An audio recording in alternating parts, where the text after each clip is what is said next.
And hey there, it's Tom Jordan. Got another very important program today. Three big issues that we will be dealing today on this episode of Tom Jordan Live. First is the Christian vote. Millions of Christians might actually sit out this election, the 2024 election, and that silence could actually tip the scales. You've heard of Dr. George Barna. Barna's latest research out of Arizona reveals a pretty startling collapse in voter enthusiasm amongst Christians. Over 100 million faith voters, 32 million regular churchgoers are among them, opting out of this election. And frustration with candidates is one of the reasons why, apathy also driving them away. And many churches are being pretty quiet about this election, avoiding some of these key topics that are at stake, like the issue of abortion, same-sex marriage, crime, economic impacts on everyday Americans, and those types of things. And they're leaving a lot of these pastors and priests, their congregants, without real crucial biblical guidance on the issues that matter the most. And here's the kicker to all of this: if pastors just merely encouraged voting as a biblical responsibility, millions more could head to the polls. It's the spiritual leadership. It holds immense influence over individuals who are kind of at a loss. What does the Bible say about a lot of these policy positions of either Donald Trump or Kamala Harris, or maybe these various, city council races or state legislature issues? From a biblical worldview, there is a lot of guidance in Scripture itself, but they need to be guided through that process. So it's very influential, but without their voice, this vital moral compass in the nation's most critical decisions is lost. I don't know why people sit out in the election like they want to. They care about these issues, but they feel like, elections are for politics. They don't care about politics. Well, it directly addresses a lot of these political issues have become these moral and ethical issues that we're seeing transform this country. So we're going to get into that today and why it is imperative for Christians to vote. Both Trump and Harris are courting the Christian voting bloc. Kamala Harris spoke at a church the other day. Remember that accent she gave? And she was preaching at a church. And a lot of people within her party will say there's supposed to be a separation of church and state, which is not.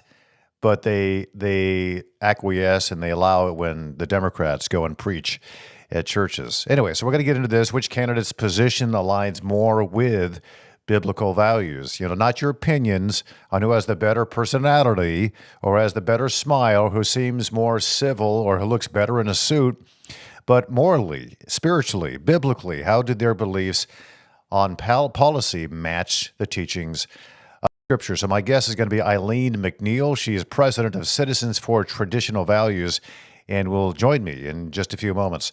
Also, a couple other election integrity-related stories, both from the battleground state of Michigan. And there's more out there as well, but I have time for these two today, both of which should be front and center. And they're really not. One is, news being made that a non-citizen has been arrested and charged for voting in this election. It was a Chinese national who lied that he was eligible to vote when he registered because, people no longer have to show voter ID in the state of Michigan, even though they said when they voted for Prop 2 that it was going to be enshrined in law. No, the opposite was the case. Anyway, that being said, this guy didn't need an ID. He just had to sign a signature, which apparently he forged, and then he cast his vote. And what's being reported is that he's been charged, that he has been caught. What is not being reported widely is that his vote is going to count anyway. It doesn't matter. Yeah, he's going to be charged, but his vote is still going to count. That is the rub. And that's why you can never prove, and I'll tell you why, you can't prove there was enough fraud to overturn the election, because you don't know after the ballots are separated from the sleeve which votes are legitimate and which ones are not. And it's rigged for it to be that way. You can't figure it out. So his vote's probably still going to count. Also, Michigan Secretary of State Jocelyn Benson was pressed on why Dominion voting machines are flawed. This is from a mainstream media reporter. She was holding a press conference on the great turnout for the election, the early voting, and blah, blah, blah. But then someone asked her a question about, what about the Dominion voting machines? They're flawed, and they have these errors that are popping up when people try to vote the straight ticket. And her response was she acknowledged it. She acknowledged that it was true, that this was happening.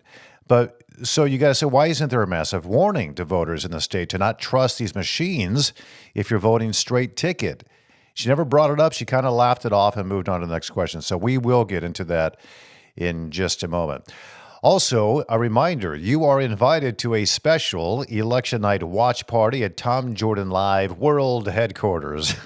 We'll be broadcasting for 4 hours straight, November 5th, from 8 p.m. until midnight. That's in addition to our morning broadcast at 9 a.m. We'll be watching the returns come in from around the country as the polls close in these various time zones, starting, of course, on the East Coast, where we are located near the Metro Detroit area. And you can join me. You can be right here with me. Downtown Brighton, Michigan is in the Speak Easy Studios, and you can find the address at wayneradio.com or go to tomjordanlive.com for more information. There'll be drinks and there'll be food provided. We're partnering with our next door neighbor, Label Restaurant. Label Bar and Grill, I think is what it's called, Label Restaurant, right next door to us. So it'll be kind of cross-pollinating with some people here and then overflow over there with the monitors. We're going to try to get some of the programming on the screen there as well. Also, just a reminder, and this is real important for us, and we hope it becomes important for you as well. We'd like you to comment. We want you to interact, ask questions. You can ask questions of my guest today, Eileen McNeil, when we get to her in just a moment. To put it in the comments section, and I'll get to those. Also, the best way you can help Tom Jordan Live is simply, subscribe. Watch the podcast and the videos and the content we put up there and share it or like it, and that helps us out here. Just click that notification bell. We will alert you. Not all day. We're not going to bug you all day, but just whenever we post new content, which is throughout the day. So we might bug you a little bit here and there, not incessantly. All right, let's get to this. The stakes really couldn't be higher, for the 2024 election, and Christians should be engaging, and a lot of them are not. There are here's why it's important. There are 360 million Christian believers around the world who are being persecuted right now from authoritarian governments and regimes. And the cultural values are shifting rapidly here in the United States. So sitting out is no option if religious freedom is important to you. The gospel of Jesus Christ does teach, obviously, personal salvation through Jesus Christ, absolutely, but also being a public witness for him and for what Jesus cares about, from the sanctity of life to religious liberty to core biblical principles, which are under siege right now in this country. And if Christians don't vote and take a stand, laws will continue to be implemented that reflect godlessness, and then the church eventually will be silenced. There are innumerable case studies of this happening, even in today's, current environment around the world, but throughout history, this has been the case. And it's what the founders of this country wanted to prevent by having freedom of religion. But we can see certain positions on policy don't match or don't align with the state, and they don't like that, so they're trying to silence first. They classify it as hate speech when it's really not. So right now, there's about 100 million faith voters that are planning apparently to abstain voting in this 2024 election. This is from Barna. Barna's research reveals that 104 million, more accurately, faith. This includes 32 million regular churchgoers are unlikely to vote, and it's a disengagement that could have a monumental impact on the outcome of these federal and state elections. Church leaders are not engaging as a whole this election, and these key moral issues are absent from a lot of sermons. And churchgoers, whether they maybe realize or not, they do want biblical guidance in what should they do in this election. And many Christians are eager for pastors to help them out, help them view politics through a biblical lens.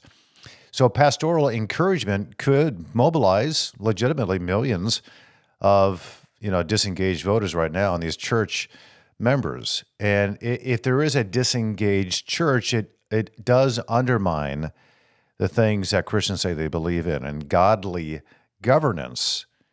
Proverbs 29:2 reminds believers that when the righteous rule, people rejoice. All people, believers or not, because righteousness and justice are biblical values. But achieving this requires active involvement in the election. We have a privilege in this country, which is a right for us to vote as U.S. citizens for, traditional values. So it's a biblical responsibility, in my view, and a lot of other Christians and pastors' views as well. It's not just about taking part in democracy. It's about reflecting biblical values in the public sphere.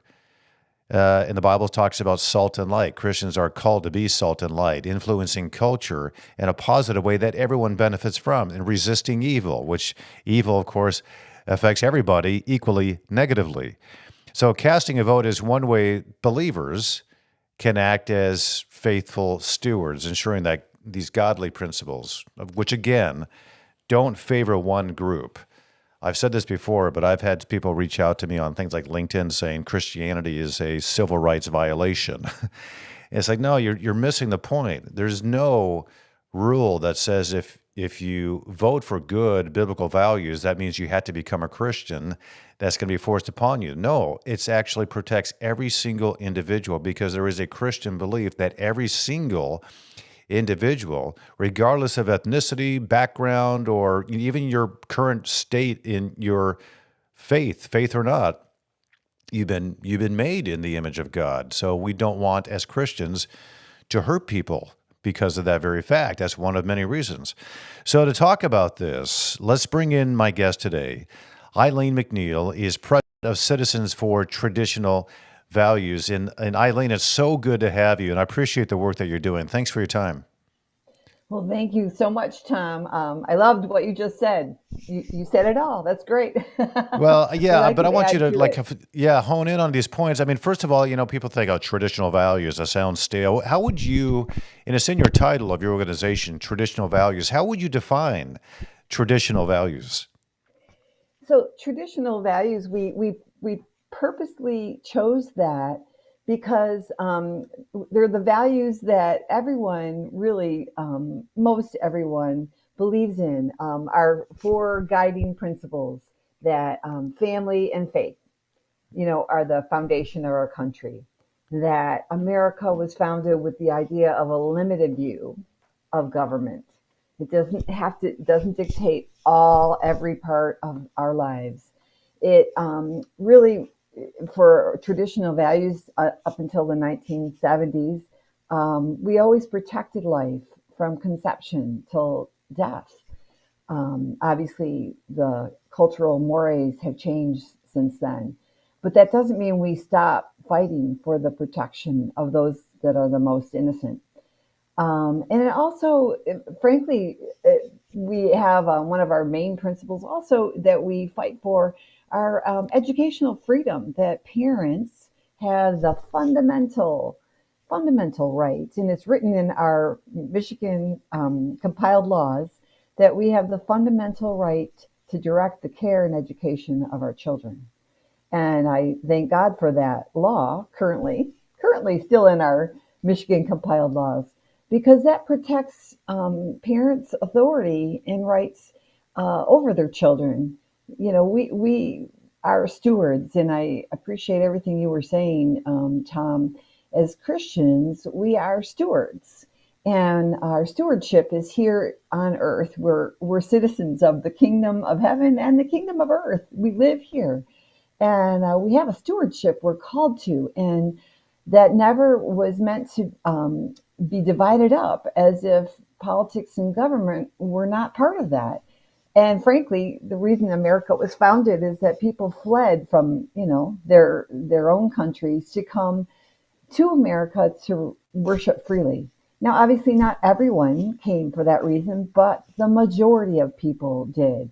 When our first cities were founded on the East Coast, they were all founded by pastors. Hmm. So to forget that part of our history and to act like that's not something we should be involved in is counter to everything our nation is all about. Yeah, I'm glad you said that because, yeah, it's the cities that were founded by pastors and Christians. Same for our colleges, our universities, and same for our hospitals as well, is because Right. there is a belief, there's a foundational belief within Christianity that all people are made in the image of God and people need to be taken care of, even our enemy. Love your enemy as well. So those foundational truths, it does extend beyond just believers. And I think was a very important point you made when people came over to this country early on in the colonial days, and they were coming here.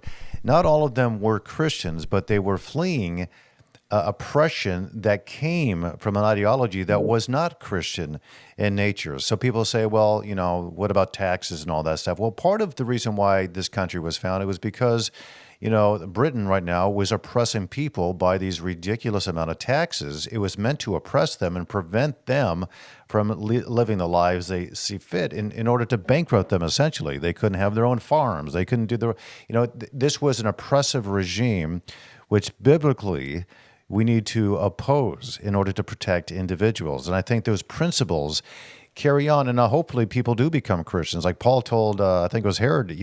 Herod told Paul, well, "You're trying to make me a Christian here, Paul." He goes, "Well, I would hope you would be, except for these chains." But he would hope he was for his own benefit, not to take anything from Herod in that point. It's the same thing here. Yeah, of course we would like people to become Christians, but even, part of that is to treat people incredibly well. So to that point, when you bring up these issues, abortion is a major issue. And I'm glad you brought that up. But it's not just abortion. I think the No. world out there assumes that Christians only care about the baby in the womb. No, we do care about education, as you touched on, because parents do have a fundamental right, even in state law right now, for the time being, to take care of their own children the best way they see fit from a Right. biblical perspective if they're Christians. So when you deal with all these different issues, people say, well, the economy, that's, as a Christian, who cares? That's just money. Well, are there ways that our biblical values or traditional values reflect on those other issues that aren't maybe something that a lot of Christians realize are biblical in nature, like education or like the economy, those types of things? Yeah, absolutely. We we learned, and for those who look at the scriptures, that we are called to pray for our government. There is a governing authority instituted by God. I think it's in Romans 13. But that means that He called us to be engaged in it. It didn't mean that we were separate from it. Hmm. And private property has its roots in biblical principles. The idea that people have ownership and stewardship has its roots in the Bible. It's a blessing that we live here. If you ask the people who come over from other countries and legally come here because they're seeking a better life, it's because they yearn, they want the freedoms we have because we are run by a government that's supposed to be the rule of law, not the whims of a dictator.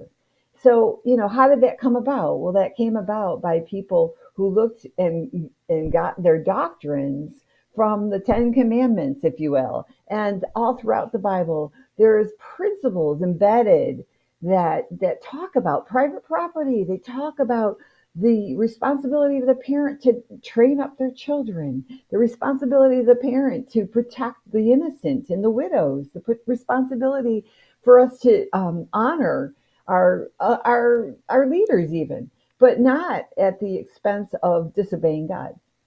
So Right. No, you're it's all absolutely. over. So when they conflict like that, well, we saw like Peter and the other apostles, there were some people in charge back in the book of Acts who said, well, you can't now do this. And yeah, we're supposed to honor our leaders in governance, but when they conflict with scripture, that's when you have a responsibility to push Yeah, back on that. And I want to talk about the church right now because I've heard it both ways. I've heard pastors come out and in their sermons they're very vague about the election. They say, vote your conscience, that kind of thing, and maybe you believe, this party is better when it comes to abortion because maybe the long road requires that you allow abortion to continue. And I've literally heard this from pastors.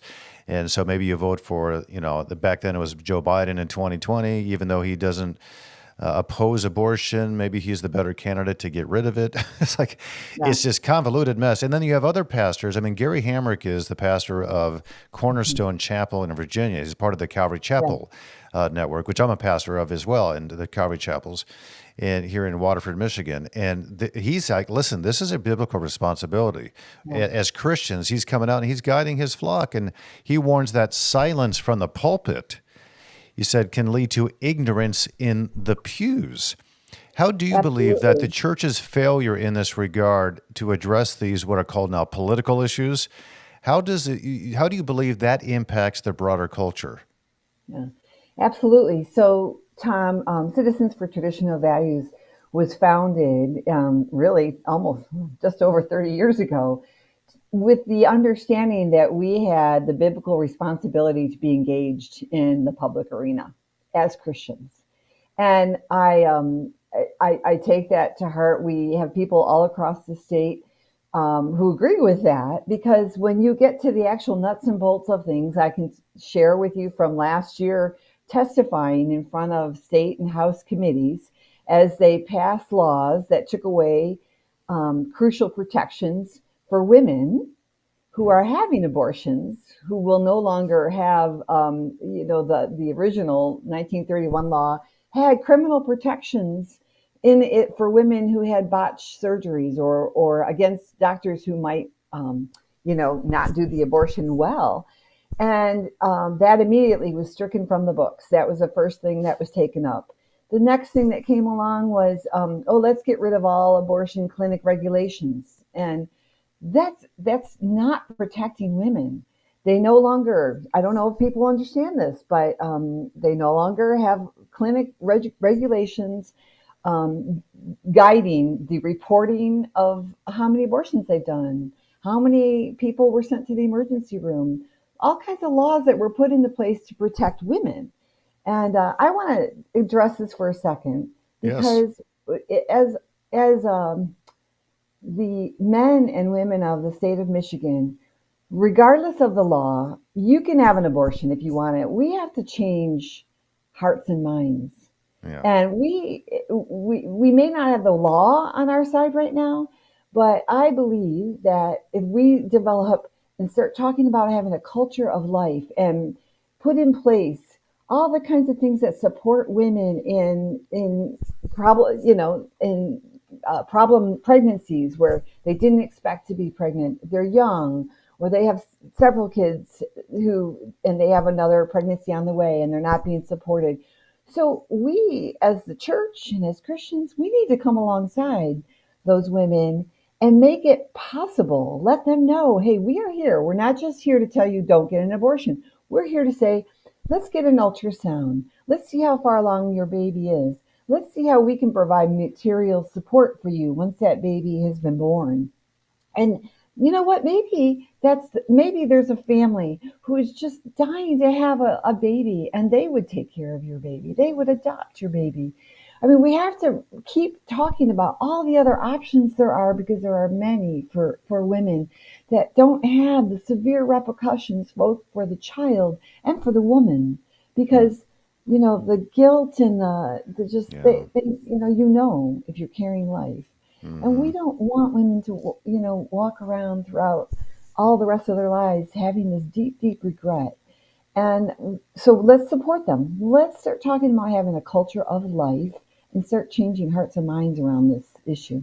100% agree, because politics is downstream from culture. And, these people are Oh, in place because people voted them in. And they're very bold and blunt now about how they view life and abortion nowadays. And I was just at a Right to Life of Michigan event Tuesday night, and these issues came up. You mentioned the different regulations that have been stripped away, the regulations that actually protect women to keep them right, safe. There are no more safety regulations in these so-called surgical centers because they right. took them away. There's no more. I think the 24-hour waiting period has now been paused by a court. You don't have to now have a 24-hour waiting period. Women are being put at risk, and the way that my friend Brad Smith, who is with Right to Life in Michigan, the way he put it, listen, he is back alley abortions that all the Roe v. Wade supporters were saying we need to protect women from getting. That's essentially what they're getting now, because there are no regulations, zero safety standards in these clinics, and to the point now where you don't even have to be a doctor to perform an abortion. Yeah. Why, in your view, has this been allowed? I mean, this all came from Proposal 3, which we were told at the time that none of these things would actually take place. But sure enough, because of Proposal 3, this constitutional amendment allows all these things. Laws are being changed, and they don't seem to want to protect women like they say they do. Why do you think that's the case? Well, that was clearly a bait and switch by the governor and current legislature. Um, as they told everyone, oh no, those laws aren't going to disappear. Oh no, we're not going to change informed consent. We're not going to change parental consent, and parents, wake up, because the Mm-hmm. next thing that is going to come in November, December, their goal, it's been stated by our governor, it's been stated by other state legislators, that they want to get rid of parental consent for minors. So Yeah, whether that's you're exactly what they're Democrat doing. or Republican, I think you want to know if your Mm-hmm. 14-year-old daughter is having a serious surgery called abortion. I think you want to 100%. know that regardless of what party you are in. And that is one of their goals. They were waiting, they didn't want to bring that up and have a vote on parental consent before the elections. But that's why is it important for Christians to be involved? You can't ignore moral and cultural issues. This isn't politics. And my heart and cry is for Christians to stop thinking about it that way. Politics is a public conversation about important issues leading to decisions that will profoundly affect every area of your life. Think about Mm-hmm. politics that way. Mm-hmm. And to put our money where our mouth is, CTV develops voter guides. We have a very uh, a process we developed over the last 25 years. We send questionnaires to all the candidates, both parties, and we ask questions based upon our guiding principles and specific legislation that we know is coming up. And we get back their answers and have a PAC board that does endorsements. So obviously, there is a role for Christians to play. And then we take that endorsements and we put them in voter guides and ask the pastors and churches to give them to their members. And they are allowed to do that. There's this really, really interesting and terrible misunderstanding for pastors also of what they're allowed to do and what they're not allowed to do. They are allowed to do all kinds of things from the pulpit, including allowing candidates to speak, including hosting forums with candidates. They can educate their members about pending legislation. They can Yes. host voter registration drives. There's all kinds of things pastors can do. So please get rid of that idea that you can't do anything, pastors. And we love you. We encourage you. We have actually a deeper dive on the biblical principles of public policy on our website for you to take a look at and see where you agree or don't agree, but take a look at it. We want to be a resource Give us that because website, because I have some of those resources that your organization has provided for our church. We're going to hand them out this coming Sunday at oh Calvary great, Chapel in Waterford. But there's awesome, also a website where people can go to yeah, and find out for themselves if they don't have that paper document in their hands. Where do they go? great. It's CTV Michigan spelled out .org. So CTV Michigan.org. .org. And So you'll see a CTV, big obviously button. Citizens for Traditional Values is what that stands Yep, for. Citizens Yeah. for Traditional Values. And you'll see a big button that says voter guides. Just tap it. You can All see right. them electronically and you can print them off if you want. Well, Yep. you made it idiot proof, which is what I love because I'm kind of an idiot. So I just click on the big red button or whatever color it is, and you'll be good to go. I want to ask you this because we see this, in other countries around the world. There's a massive amount of persecution against Christians specifically, and I think it's 360 million Christians are facing persecution. But I'll take Iran for an example. There are many Christians in the country of Iran. They do not like the Ayatollah and the regime there, and it's being said that Iran right now is has the fastest growth of Christianity, but it's underground right now because you will be killed Yeah. if they find out you've got your Bible and you're studying and you're fellowshipping together with other believers in Jesus Christ. Same thing in China. Same thing for all these other countries around the world. How does that begin? How does that start? And how does that relate to why voting is so important in the United States? Yeah. Well, so we have to cast our votes for the commander in chief of our nation. And I know people are getting hung up on personalities. And I urge our Christian voters to look at the records. We have two national candidates for president that both have a record now. And I need you to just put aside your feelings, and they are human beings and they make mistakes, and they have. But let me tell you, look at the record. So from 2016 to 2020, America was strong. There were no wars. The international community respected our nation. We had a president who actually respected religious freedom, and who also, in this current scenario where we currently have a president who is pushing to change Title IX and allow men and girls sports, and pushing for men to be able to be in girls' locker rooms and bathrooms, and his vice president who agrees with that. So if you think that's a good idea to change Title IX, after all the hard fought wins women have made over the years, to have the funding for sports, to all of a sudden allow men and women's sports, and that's okay with you, then you know who to vote for. But I will say that it's so crucial right now, Tom, according to what you just brought up. We need to be respected, and I'm voting for the person who they're going to respect as a commander in chief, and who is the leader of the free world, and who will respect that person. And it's very obvious. And I look at the record. We had more prosperity. We had more actual religious freedoms.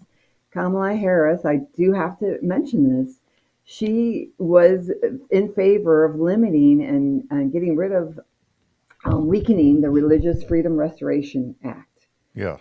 She is in favor of changing the Title IX agency enforcement. As a Christian, she made it very clear to us that we're not welcome in her rallies. And she told those two young men, you're in the wrong rally, when they said Jesus is Lord, and your rally's down the street. So I don't know how much clearer we can make it as to No, yeah, we can say all sorts of examples, even from like the governor in Michigan and some of the anti-Christian specific things that she and Dana Nessel and Jocelyn Benson have done together. And I've got some, anecdotes from friends who have witnessed these things happen in restaurants, telling people to stop praying and that kind of stuff.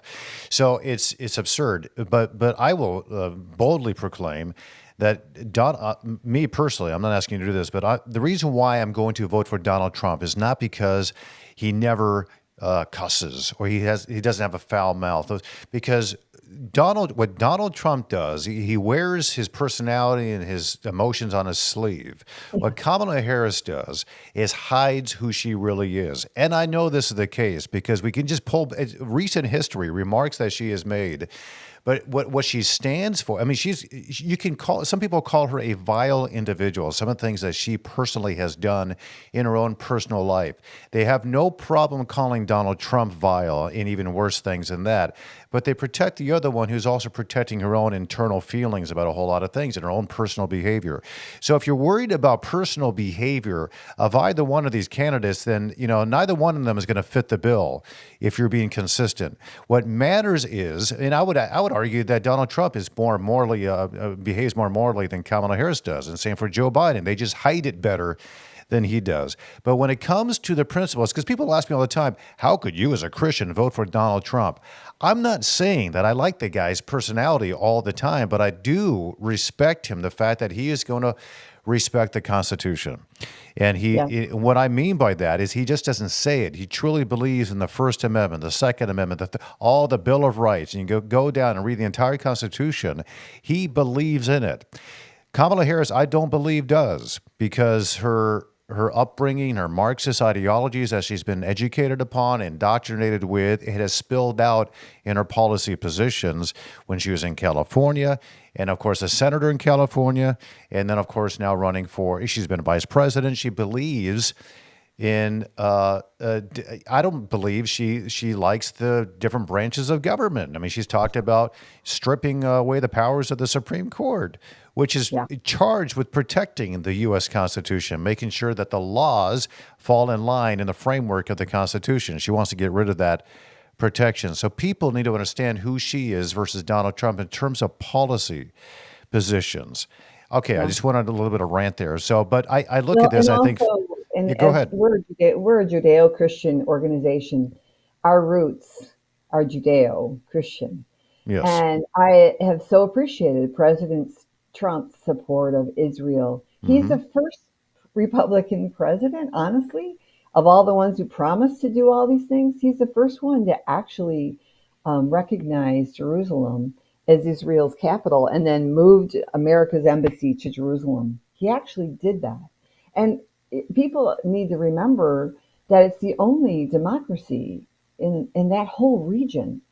And, we Yeah. have to support Israel. It's Right. crucial to not only their nation, but our nation. They are protecting us from, they're taking the hits instead of those hits coming our way. So Mm. he Yeah, big defunded time. Iran, and Mm. you're right. The people of Iran, I think, would love to not have the current leadership they have. The people themselves. When we talk about policy, we're talking about people.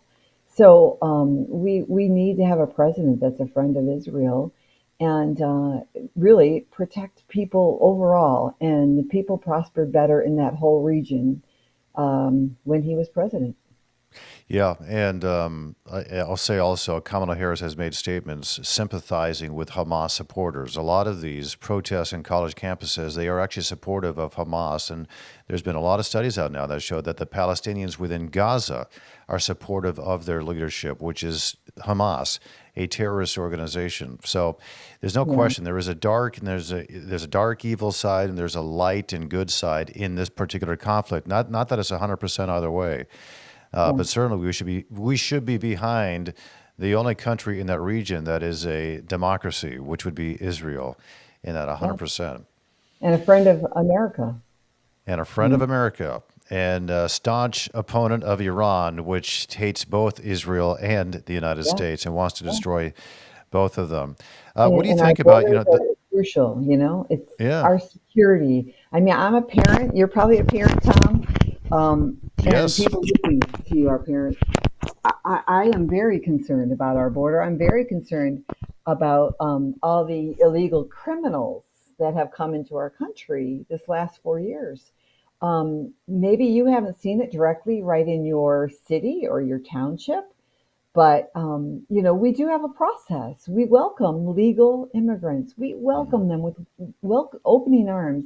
And actually, most of the legal immigrants who've come over in the last 20 years would tell you the same thing. They're upset about all the people that just ran across and ignored our laws, and are causing, and some of them, not all of them, are causing harm to our nation. And so that security issue, I believe, is a huge issue in this election. It is. And can you quickly explain why that is a biblical issue, the idea of, legal immigration versus illegal immigration? Yeah, well, because I think I'm not a biblical scholar, and I don't want to pretend to be. You are much more than I, but I think even from the Tower of Babel, when God gave them all different countries to live in, He recognized that people all had they all had different borders, and Yes. it's a part of a part of our law, our natural law, to have the right to have a sovereign border. And then to create, if people want to come here, and they want to come here because we have freedom, and that's what we want to maintain. Absolutely. We have a And process that they should from, go through, hmm and to flaunt it and ignore it, and is wrong. Well, you said it well because, in Israel, in the Old Testament, the reason why they had the borders, it wasn't that people who didn't want to assimilate into the Israeli culture and to start worshiping God and those types of things and do what's morally correct, they were allowed to come in, but they needed to be vetted. This is Old Testament, this is scriptural teachings here. But they had borders and walls to keep out the evil, and God was very concerned that Jacob and whose name was changed to Israel would compromise. And they did. The more people that came in from different beliefs and immoral behavior, compromise had occurred, and it just ruined the entire country, and they had to start over again. And there was discipline involved. So that's the reason why borders are important, because you want to keep out the criminal aspect, the immorality as much as you can, but let people come in who are okay. I want to come into your country because I believe in your country's principles. And that's Right. what we That's are. the reason That's it's always your how it's been in country. this country. Yeah, And if you want to come so in and be an American, you need to subscribe to American values, which are the right. traditional values that you espouse, which are based on biblical principles, based on the founding fathers who came over here, fleeing the oppression that was from regimes that were not holding biblical values as a priority. So it Right. all comes down to Right. that. And we Um, don't discriminate on religion. We want everyone to no. have the right to believe. Hmm. In our process uh, of our voter guide process, we try and endorse anyone who meets our endorsement process and in our questionnaires. And we were able to endorse a Muslim in the one of the primaries in the Detroit area because he strongly believed in life and in family values and in all of the things that we would endorse. Uh, you know, but we have that's the beauty of America is that you're allowed to worship freely no matter what religion you might adhere to. But that means that also you've got to be engaged in your culture, which means you're engaged in politics. It means that you're voting, and that's easy. I don't think we can make it any easier to vote in this day and age. I just Yeah. learned yesterday there's curbside voting. Never heard of that in my life, but for someone who's disabled and doesn't want to get in line, now we have curbside voting. I mean, it is so easy to vote, and right now you can vote today. You can vote until Sunday, Hmm. and then if you don't make it up in at early voting until Sunday, and then if you don't even make it, then you still get to vote on Tuesday in person. And if you don't think your vote counts, you are mistaken. You have an opportunity. This culture right now, we have a lot of their young people. They want their lives to make a difference. I Yes. cannot think of one thing more important right now to make a difference than to go and vote for people who align with your values. And that's at the House of don't forget the State House of Representatives is super important. Our everyday lives are governed by these representatives in Lansing, and then even so in the township trustee. What do they believe? What do you know about them? What about your county commissioner? And parents, your school boards are Mm. so important right now. All of our Hmm. fights are taking place, a lot of them are at the school board level, which directly affects your children, what they're learning, what they're being taught. And those are nonpartisan. So you've got to go to that section that's nonpartisan and do your Yeah. homework Yeah. and ask around, ask people you trust who have your values. Say, hey, who are you voting for school board? Because I don't know. And I want to vote for the right person because if you don't, there's no such thing as a void. Yeah. Somebody They're on the voting front lines, and there's a lot of and they school either board. reflect your value or they Yeah. don't. A Sorry, lot of school boards right now. That my is the earbuds front fell out. lines. Yeah, that's okay. Mine does a lot too. My earpiece falls out. I get criticized for it. But the school board members and those candidates are on the front lines of this, and those might be Yeah, among the most important elections people should consider. And just remember this: if you're Christian, Jesus Himself engaged with these societal issues, and he confronted the cultural norms in his day and age, and challenged a lot of these authorities that were in power, pushing back against them with the truth. So vote. We have an opportunity in this country to do just that. I can't thank you enough for joining me. Give your website one more time. yeah, I'd love to. It's ctvmichigan.org, and Michigan CTV is spelled out. Michigan is spelled out, not MI. CTV Michigan. .org. All right. So appreciate you coming on. Eileen McNeil, she's the president of Citizens for Traditional Values. You're doing good work, Eileen. Thanks for your time today. I appreciate it.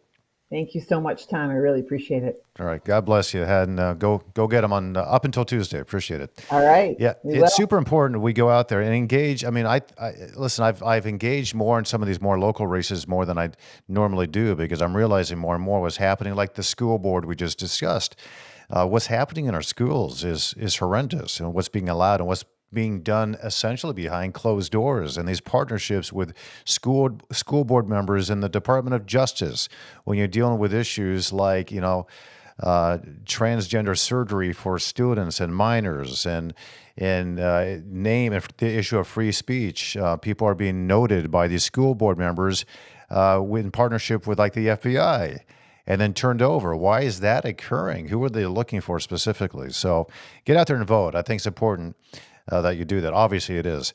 All right, there's another issue we want to talk about regarding the illegalities in voting during this election. In the state of Michigan, the battleground state, a Chinese citizen who's attending the University of Michigan is now facing some obviously legal trouble after allegedly, they say he voted illegally in this year's high-stakes election. The Michigan Attorney General, her name is Dana Nessel, has now launched an investigation following these charges. This is a 19-year-old individual. The ballot was cast at an early voting location in Ann Arbor, despite being ineligible to even register and then much less vote. So here's why we're bringing this up. Okay, they found this guy, and Dana Nessel, along with Ellie Savitt, he's a prosecutor in Washtenaw County, they brought this to the forefront and said, listen, we caught this guy. He's, and I know it says Virginia up there. We're just using that as example of voting and for non-citizens and whatnot. But this was in Michigan. And Dana Nessel and Ellie Savitt, the prosecutor in Washtenaw County, said, listen, we've handled it. The situation is good. And, the illegally cast ballot cannot be restricted from the vote tally. So here's the deal. This is what's incredibly concerning. What I was just saying there. Yeah, they caught the guy. Yeah, they're charging him with illegally voting, a non-U.S. citizen. But then they stopped the story there. The issue is that his vote is going to count anyway. Why is that? Your guy illegally casts a ballot. That vote cannot be retracted from the vote tally because the Michigan has an anonymous ballot system. And Andrew McCarthy, he's a gentleman I've spoken to on a number of occasions and interviewed him. He's a former assistant U.S. attorney out of New York. You probably see him on the networks quite often. He is an expert in this. And he said, listen, the challenge is that you cannot identify the ballot. After the sleeve, if you put it in the machine and it goes through, it's gone. It's in there. And the fact that that's the case is this whole challenge that this poses to election integrity. The ballot, once it's submitted, it's indistinguishable from legitimate votes. So once it happens, it's too late. That vote is going to be now part of the process. And that's why vetting is so important. That's why voter ID is so important. Michigan doesn't allow identification any longer. If you really are serious about safeguarding election integrity, incidents like these underscore the urgency for more stringent voter verification processes. Ensuring that only eligible citizens can actually cast their vote.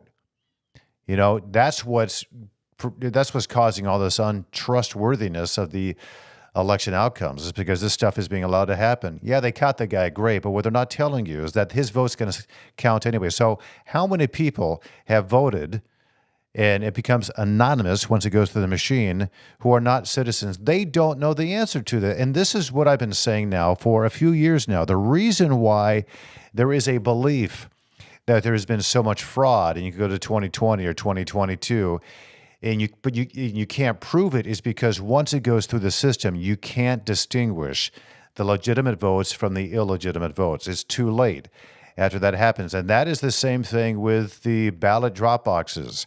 Once all those ballots are harvested and put in mass in a drop box, and then the sleeve is taken away. There's no way to know where that vote came from, how it was delivered. So when people say, well, it's never been proven, well, that's why. It is impossible now to prove. They've kind of rigged the system to make it impossible. It's anonymous. You don't have to say how you cast your ballot. That's why vetting is so important. So you would think to be all in support of that. But no, they're getting rid of election ID laws. They've already gotten rid of them in the state of Michigan. They're expanding the early voting process, which makes it easier. They're expanding the mail-in balloting overseas, internationally. You can pretty much cast your ballot from anywhere, whoever you are, not just military or expats, that kind of thing. It's anybody. So it just opens up the doorway. That's the concern, and that's okay to discuss, and it should be more prioritized. All right, there's another issue that's happening in Michigan. This one's kind of big, and it's kind of a last-minute scramble right now, just a few days before the election. But Michigan's Secretary of State, Jocelyn Benson, she did address some concerns over a programming flaw in the Dominion systems, the Dominion voter assist terminals that impact straight party voting. This is how she addressed it. Take a look. So it's been noted that there's been issues with the programming of the VATs with specifically Yes. from Dominion. Mhm. Why was that only caught in the past few days, and why can't it be fixed? I saw the release with the Yeah, this is a nationwide issue with Dominion voter access terminals in the counties that use them. And the voter access terminals, of course, not all the machines, just the ones that are accessible, have an issue with the straight party voting and a programming issue that's, again, affected the machines nationwide. And I think all of us that use Dominion machines were unhappy to learn about this during the testing period and as early voting began. So we're working with Dominion to seek accountability on that front, and also are working with our clerks to ensure voters are aware of this programming issue that will require them to ensure they are voting every section on the ballot. Do you think it's a bigger issue in Michigan because we do allow voters to cross over in ways that a lot of other states don't? Because we have straight party, it's not struck me as I've talked to my other colleagues in other states. They're just as upset about it as we are. So yeah, or surprised, I think. Yeah. Okay, let's just laugh about it. She didn't bring it up on her own. Apparently, she's known about this, so have Secretary of State across the country. She said this is a nationwide issue with Dominion access terminals in counties using them. So in Michigan, every county except for, I think, 18 are using the system. Why didn't Jocelyn Benson go out and alert us? That press conference she was holding there was a celebration, essentially, of how many people came out and cast their ballots early. She wasn't going to bring this up, and thankfully it was WLNS. It's a small, it's Channel 6, I think, in Lansing, Michigan, small news market. That's the only station I've been able to find this story on. I have not found it anywhere else. It's the only place that this was brought up. And I got to think this is a major issue. This should be a major warning from the Secretary of State. Listen, don't vote straight party ticket, because if you do, there will be an error. And my understanding is your vote will not count. That is a major issue. It's a programming error in Dominion voting machines, right? So why didn't they bring that up? Maybe it's because the narrative is that those machines are completely safe and there's no issues whatsoever. Well, why is it when you found an issue, you kept it secret? So voters attempting to select a straight party ticket. So you have that option in Michigan. You can vote straight party, just check the box, and all your votes will be either Republican or Democrat. So you just check the box, and then you're good to go, turn it in. Well, if you turn it in, apparently there's a major error, and my understanding is that your vote won't count. So if you select that straight party ticket, you basically, if you attempt to do this and you override the individual races on the ballot, you're going to encounter an error message. And it now forces you to, which I think is a better way to do it in any way, to choose the candidates for each race individually, or just stick to the straight party vote. And if you do that, of course, I don't know, there's an error. Maybe it's not going to work. And although Dominion has, promised to correct the issue for future elections, it's too late to reprogram it for this cycle. So that begs the question, why are they still using these machines? If they know it's flawed for the 2024 cycle. Why not fix it? This is something now being admitted when pressed by Secretary of State Jocelyn Benson. Is it not a big issue? I don't know. Maybe it's not. Seems to me like it is. There's all these worries about, these ongoing worries about election transparency. We're going to be very transparent. Well, you haven't been until you're pressed on it, and you gave kind of an awkward answer to it. You laughed and then moved on. So this massive delay in notifying the public about it only became because there was a brave journalist who dared to ask a question about Dominion. They delayed the notifying the public about the machine faults. Doesn't that raise questions to you about the consistency and the reliability of election equipment?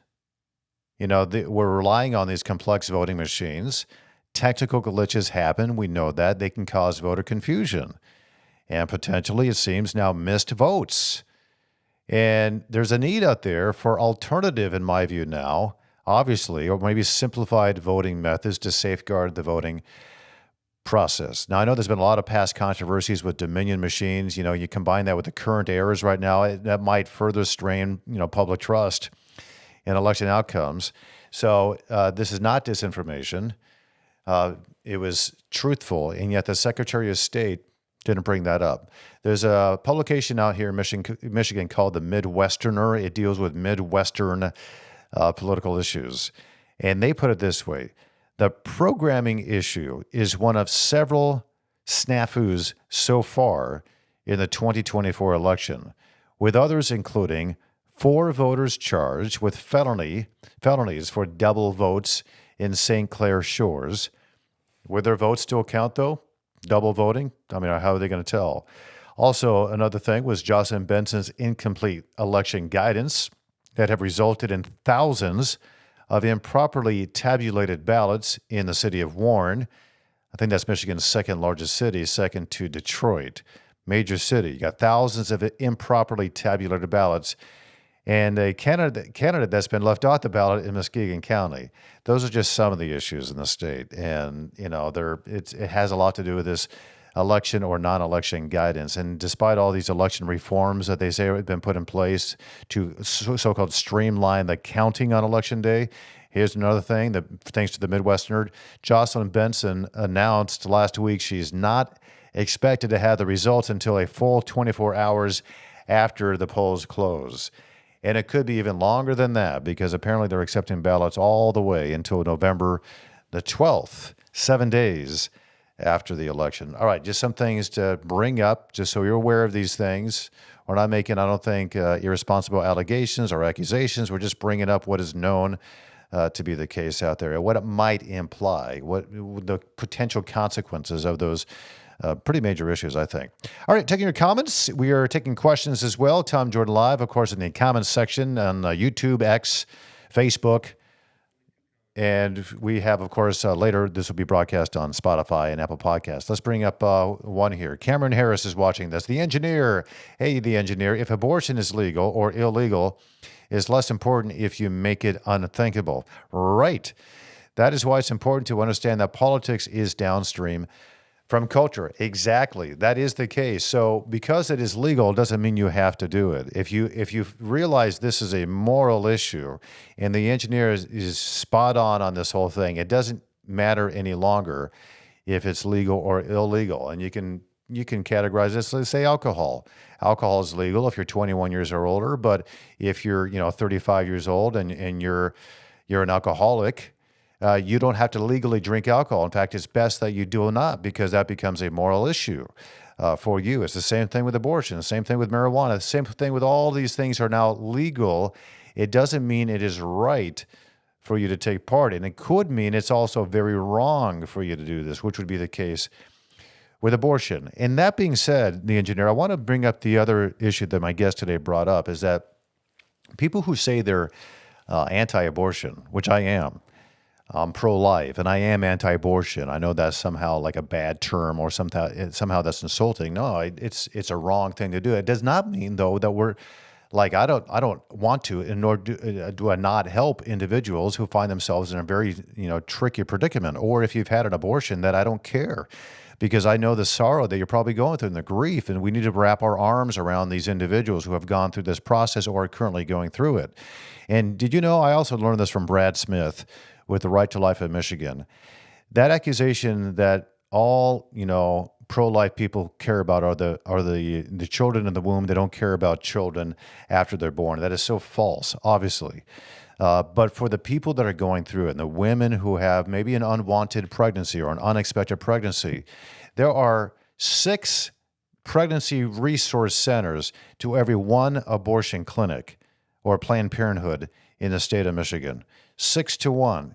And what do? They provide resources to women who are going through this, who are scared out of their mind. Let's help you out here. We got resources. We got diapers. We got baby formula. We got clothing for you. We've got a whole slew of things. It will help you through this process.